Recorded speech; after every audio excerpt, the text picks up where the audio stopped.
ഞാനെന്ന കൂട്ടുകാരിയെക്കുറിച്ച് പറഞ്ഞപ്പോഴത്തേക്കും ഞാൻ എല്ലാവരോടും പറഞ്ഞിരുന്നു. അത് എൻ്റെ ഒരു ഭാഗം മാത്രമേ അറിയുള്ളൂ. അപ്പം ഞാനെന്ന കൂട്ടുകാരി എങ്ങനെയാണെന്ന് എൻ്റെ കൂട്ടുകാർക്കല്ലേ കറക്റ്റായിട്ട് അറിയാൻ പറ്റുള്ളൂ.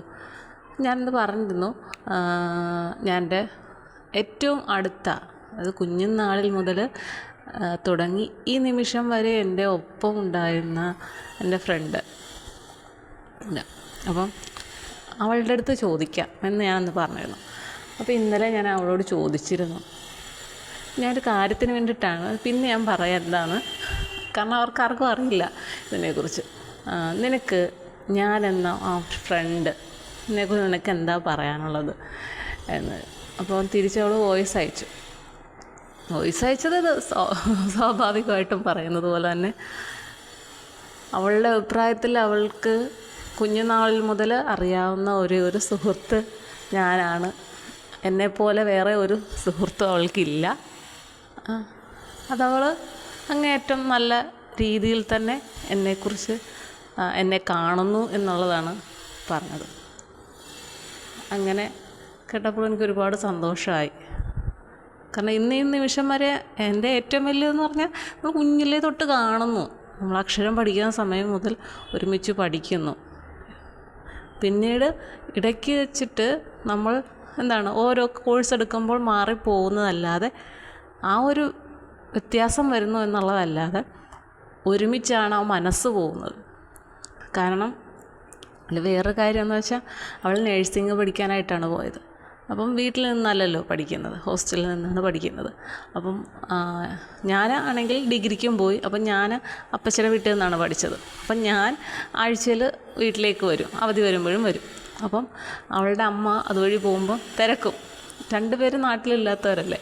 അപ്പം തിരക്കുമ്പോഴത്തേക്ക് ഞാനുണ്ടെന്ന് അറിഞ്ഞു കഴിഞ്ഞാൽ എന്നെ വിളിക്കും, റോഡിൽ നിന്ന് വിളിച്ചിട്ട് എന്നെ കാണുമെന്ന് എന്നിട്ടേ പോകത്തുള്ളൂ. കാരണം അവൻ പറയുന്നത് എന്താണെന്ന് വെച്ചാൽ അവൾ എൻ്റെ ഫ്രണ്ട് ഇവിടെ ഇല്ല, അപ്പം അവളെ കാണുന്നതിന് പകരം നിന്നെ കണ്ടാൽ മതി എന്ന ഒരു വാക്ക് പറഞ്ഞിട്ടാണ് പോകുന്നത്. അങ്ങനെ എന്നെ കണ്ട് സംസാരിച്ചിട്ടാണ് റോഡിൽ കൂടെ പോകാറുള്ളൂ. അപ്പോൾ അന്ന് ആ ഒരു സ്നേഹം നമ്മളകന്ന് നിൽക്കുന്നെങ്കിൽ. എന്നിട്ട് അവളെനിക്ക് ലെറ്റർ അയക്കുമായിരുന്നു. ഞാൻ പറഞ്ഞിട്ടുണ്ട് മറ്റൊരു വീഡിയോയിൽ.